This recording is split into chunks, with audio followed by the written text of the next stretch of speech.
Welcome viewers. আজকে পয়লা August. পয়লা আগস্টের আমরা আনন্দবাজার পত্রিকার যে বিশ্লেষণ আমরা করে থাকি, আমরা ওই বিশ্লেষণ আমরা আজকে শুরু করব। তো আমরা প্রথমেই যে খবর এখানে দেখতে পাচ্ছি,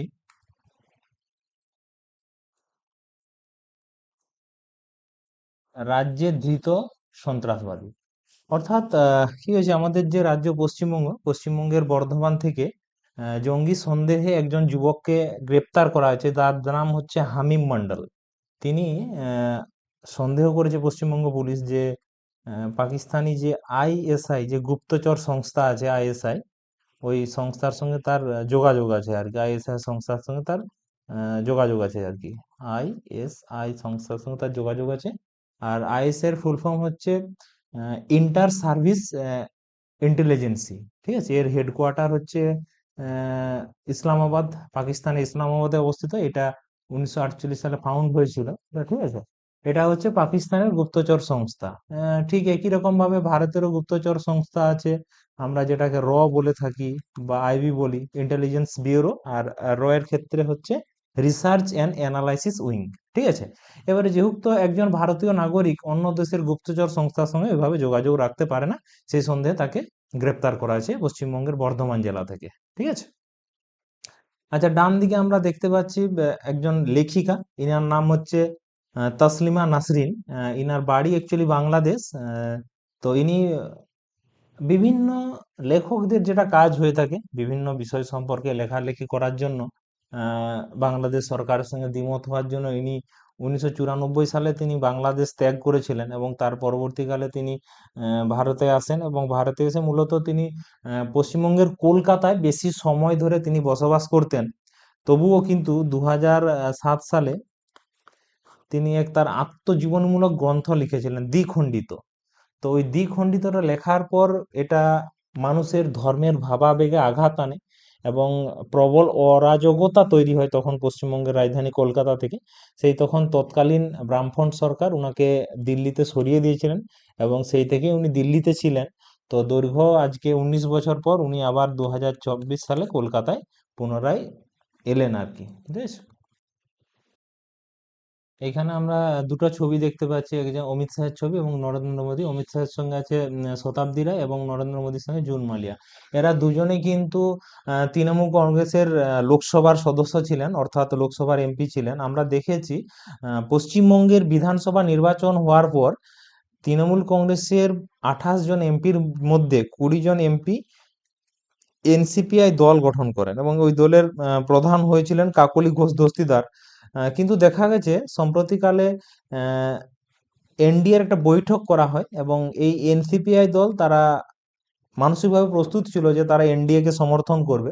তো সম্প্রতিকালে এনডিএর একটা মিটিং বা বৈঠক ডাকা হয়, সেই বৈঠকে কিন্তু এনসিপিআই এর 20 জন এমপির মধ্যে বেশ কয়েকজন অনুপস্থিত ছিল। তো আসন্ন যেহেতু এখন বাদল অধিবেশন চলছে, বেশ কিছু বিল পাস করানোর ব্যাপার আছে যেগুলো 2/3 মেজরিটি প্রয়োজন। তো সেই জন্য এই ব্যাপারে আলোচনা চলছে যে অ্যাকচুয়ালি তাদের যে সদস্য সংখ্যাটা অ্যাকচুয়ালি 20 জন আছে না 20 থেকে কমে গিয়েছে আর কি। ঠিক আছে, এবং এরা দুজনেই তাহলে পশ্চিমবঙ্গের এমপি আছেন লোকসভাতে। ঠিক আছে? তার নিচে আরেকটা জায়গায় আমরা দেখতে পাচ্ছি সুপ্রিম কোর্টের দ্বারস্থ তৃণমূল। অর্থাৎ আমরা জানি পশ্চিমবঙ্গের বিধানসভা নির্বাচনের পর তৃণমূল কংগ্রেস ক্ষমতা হারানোর পর দুটো দলের মধ্যে ভাগ হয়েছিল, একটা ছিল কালীঘাট তৃণমূল আর একটা ছিল ঋতব্রত তৃণমূল। তো এই দুটা দলের মধ্যে দ্বন্দ্ব হওয়ার জন্য স্বাভাবিকভাবেই কোনো রাজনৈতিক দলের মধ্যে যখন দ্বন্দ্ব তৈরি হয় তখন কি হয়, তাদের যে দলের যে একটা তহবিল থাকে, সেই ফান্ড কারা ব্যবহার করবে এবং সিম্বল কারা ব্যবহার করবে, ওটা নির্বাচন কমিশনার ঠিক করেন। ঠিক আছে, ওটা হচ্ছে কোথায় আমাদের সংবিধানে বর্ণিত আছে, ওটা দলত্যাগ বিরোধী আইন 10ম তফসিলে ওটা বর্ণিত আছে। তো এই মুহূর্তে এখন ফান্ড ব্যবহার করা যাবে না, এবং ফান্ডের তদন্ত শুরু করে দিয়েছে ইডি, এনফোর্সমেন্ট ডিরেক্টর। ঠিক আছে, তো সেই জন্য এবারে ফান্ড ব্যবহার করতে না দিলে কি হচ্ছে, পার্টিরও তো দৈনন্দিন কিছু খরচ খরচা থাকে, ওটা তাদেরকে ওই ফান্ড অ্যাকাউন্টে লেনদেন করতে হয়। যেহেতু ফান্ড সিজ করা আছে আর লেনদেন করা যাচ্ছে না, সেই জন্য প্রথমে তারা কালীঘাট তৃণমূল, ওরা প্রথমে হাইকোর্টে গিয়েছিল। হাইকোর্টে কোনো সুরা না হয় তারা সুপ্রিম কোর্টে গেছে। ঠিক আছে, এখানে স্ট্র্যাটেজিক হিসেবে আমি আরেকটা জিনিস বলতে পারি, ইডি এর ডিরেক্টর আছেন রাহুল নবীন। ইডি এর ডিরেক্টর আছেন কে? রাহুল, নবীন। ঠিক আছে, এবারে নবীনের সঙ্গে আমি আরেকটা জিনিস ম্যাচ করতে বলেছিলাম, যেটা হচ্ছে কি নিতিন নবীন। নিতিন নবীনকে বিজেপির সর্বভারতীয় সভাপতি, আর যিনি বিহারের এমএলএ ছিলেন, কিন্তু এমএলএ থেকে পদত্যাগ করে রাজ্যসভার সদস্য হয়েছেন। আর আরেকটা নাম মনে রাখতে বলেছিলাম এখান থেকে, নিতিন গডকরি, আমাদের কেন্দ্রীয় সড়ক ও পরিবহন মন্ত্রী। সেই সঙ্গে সঙ্গে আমরা রাজ্যেরটা মনে রাখবো, রাজ্যের সড়ক ও পরিবহন মন্ত্রী আছেন আমাদের অর্জুন সিং। ঠিক আছে, স্ট্র্যাটেজিক জিকে হিসেবে। ঠিক আছে, এরপরে পরবর্তী আমরা যে প্রশ্ন তুলেছি, শাহের ইস্তফা দাবিতে বিদেশি অনুদান নিয়ন্ত্রণ বিল নিয়ে চিন্তায় কেন্দ্র। অর্থাৎ বিদেশি যে অনুদান হয়, এফসিআরও, এফসিআরও মানে হচ্ছে ফরিজিন ক্রেডেন্সিয়াল রেফারেল অফিস। এখান থেকে কি হয়, বিদেশ থেকে অনেক ফান্ড আসে। বিশেষ করে আমরা বিদেশ থেকে যে ফান্ড আসে আমরা দেখি, খ্রিস্টানদের ফান্ডটা বিদেশ থেকে বেশি আসে।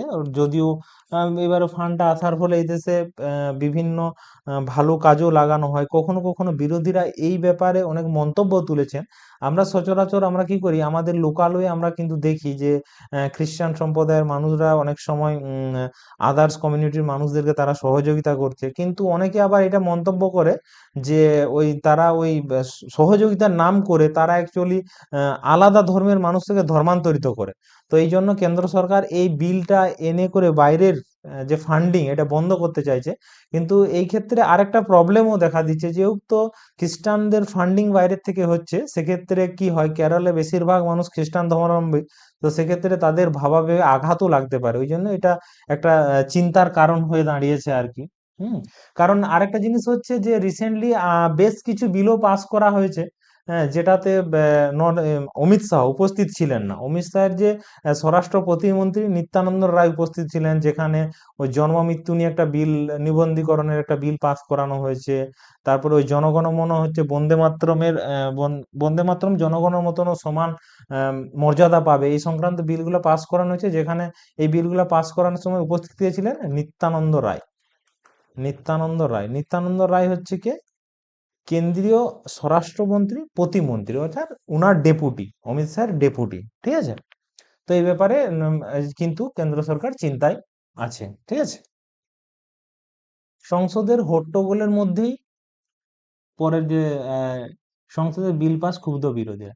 অর্থাৎ কি হয়, অনেক একটা বিল যখন পাস করানো হয় তখন কি হয়, আমাদের লোকসভার ক্ষেত্রে স্পিকার এবং রাজ্যসভার ক্ষেত্রে চেয়ারম্যান, রাজ্যসভার ক্ষেত্রে চেয়ারম্যান মানে উপরাষ্ট্রপতি কি হয়, প্রথমে ব্যাপারটা উত্থাপন করা হয় আর কি। ঠিক আছে, এবং উত্থাপন করার ব্যাপারে শাসক দলের ব্যাপার যারা থাকে তারা বিলটা সম্পর্কে বলে, এবং তারপরে যেটা হয়, বিরোধী যারা থাকে তারা ওই বিলটার সম্পর্কে আরো যদি কিছু কোয়ারি থাকে বা বিরোধিতা থাকে তাহলে তারা করতে পারে। ঠিক আছে, কিন্তু কি হয়, যখন এমনি সাধারণ বিলের ক্ষেত্রে 1/3 মেজরিটি বা 1/2 দিয়ে পাস করানো হয়ে যায়, সেক্ষেত্রে তো সংখ্যাগরিষ্ঠতা রয়েছে এনডিএ সরকারের।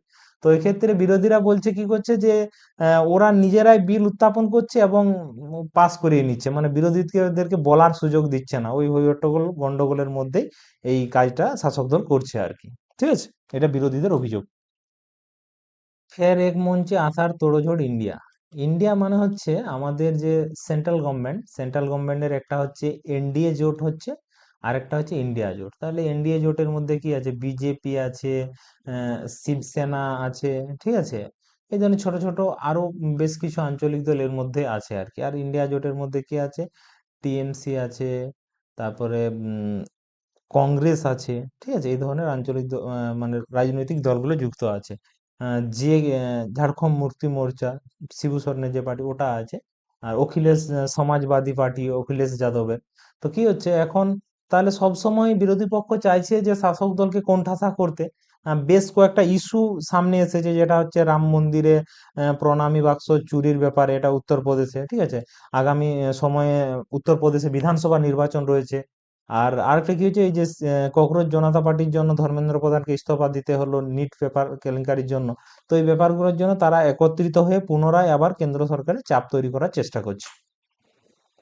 আচ্ছা, কমিশনের নিয়োগেও প্রশ্ন, অর্থাৎ এই জায়গাটা একটু সবার ভালো করে জানার দরকার আছে যে এখানে অ্যাকচুয়ালি ব্যাপারটা কি বোঝানো হয়েছে। কমিশনের নিয়োগের প্রশ্ন, আগে নির্বাচন কমিশনে আমরা দেখেছি পশ্চিমবঙ্গের বিধানসভা নির্বাচনে আমরা বিরোধী যারা আমাদের দলনেতা ছিল বা বিরোধী রাজনৈতিক দলগুলিকে যে আম, আমাদের যে নির্বাচন কমিশনার আছে উনি পক্ষপাতিত্ব করছেন। তো কি আগে নির্বাচন কমিশন কিভাবে নিয়োগ করা হতো?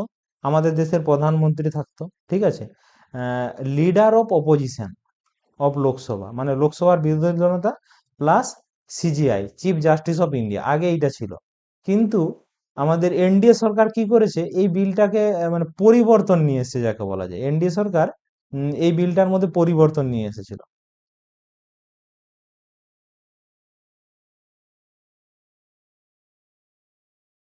এনডিএ সরকার এই বিলটার মধ্যে পরিবর্তন নিয়েছিল। কিরকম পরিবর্তন এনেছিল? প্রধানমন্ত্রী ছিল, ঠিক আছে, কোনো অসুবিধা নেই। আচ্ছা, লিডার অফ অপোজিশন লোকসভা, এটাও ছিল। কিন্তু 3 নম্বর জায়গাটাতে যে সিজিআই থাকার কথা, ওইখানে ওনারা কি করেছিলেন? ওইখানে ওনারা করেছেন যে প্রধানমন্ত্রীর পরামর্শ করবে যে কোনো একজন কেন্দ্রীয় মন্ত্রী, সেন্ট্রাল মিনিস্টার, কেন্দ্রীয় মন্ত্রী থাকবেন, কেন্দ্রীয় মন্ত্রী থাকবেন। ঠিক আছে, এই এই বিলটা নিয়ে পরবর্তীকালে আপত্তি তুলে এবং কেসও হয়। তখন আমাদের যে সলিসিটার জেনারেল, তাহলে কে সলিসিটার জেনারেল? আমরা জানি রাজ্যকে কেন্দ্রকে আইন উপায়ে সহযোগিতা কে করে? Advocate general. আচ্ছা, দ্বিতীয় স্থানে থাকে সলিসিটার জেনারেল। তখন সলিসিটার জেনারেল বলেছেন, আচ্ছা এই যে কেন্দ্রীয় মন্ত্রীটা, আচ্ছা এইটা তাহলে বিচারপতি ঠিক করে দেবেন যে কে হবেন এখানে, এই বোর্ডটাতে কে থাকবেন।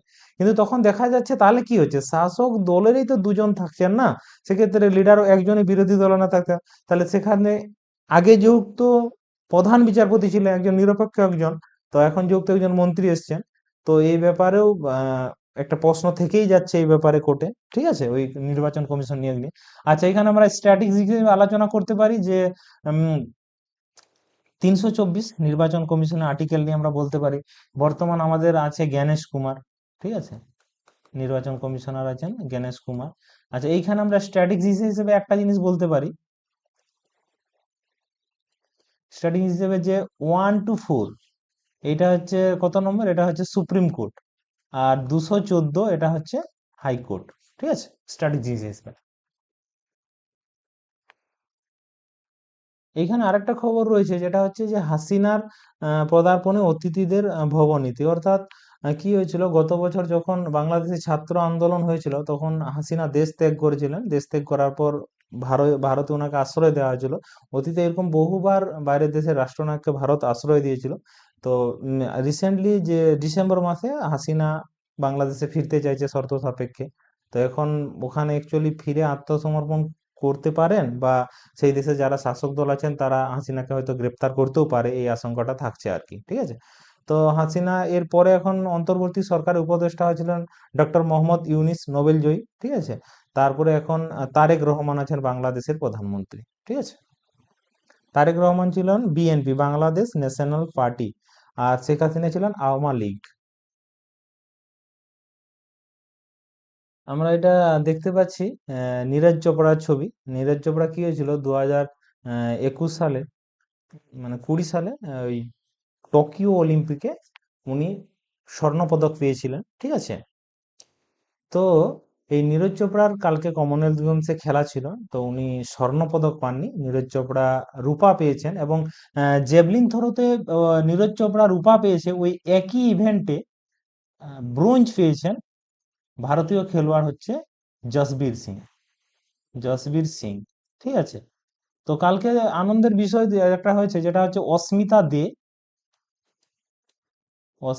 দে আর ছেলেদের হচ্ছে হর্ষ সিং, এই দুজনে কি হয়েছে, ওরা জুডোতে সোনা পেয়েছে, গোল্ড, কমনওয়েলথ গেমসে। আমরা সবাই জানি 2026 কমনওয়েলথ গেমস স্কটল্যান্ডের গ্লাসগোতে হচ্ছে, ঠিক আছে।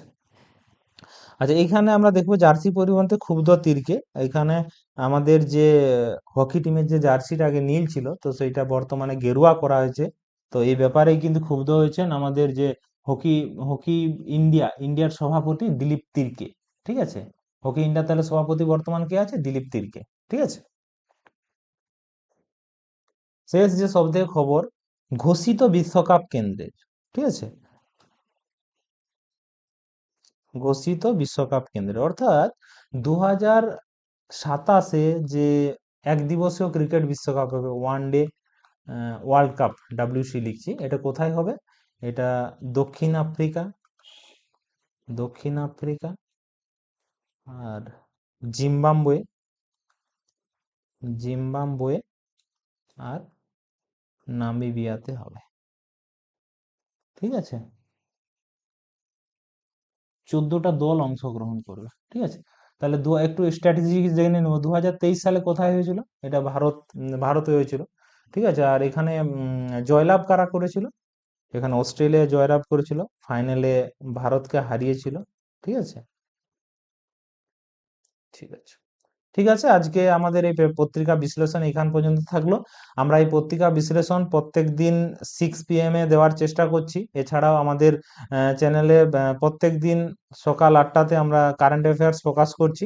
আর তার থেকেও বড় ব্যাপার হচ্ছে, আমাদের চ্যানেলের সব থেকে যেটা সাহায্য প্রাপ্ত বিষয়বস্তু হচ্ছে, আমরা আমাদের যে PDF আমরা ডেসক্রিপশনে বা লিঙ্কে আমরা প্রোভাইড করছি। আমাদের ইউটিউবে যা পড়ানো হচ্ছে আমরা PDFটা প্রোভাইড করছি। নমস্কার, ভালো থাকুন। আর যদি আমাদের চ্যানেল ভালো লাগে অবশ্যই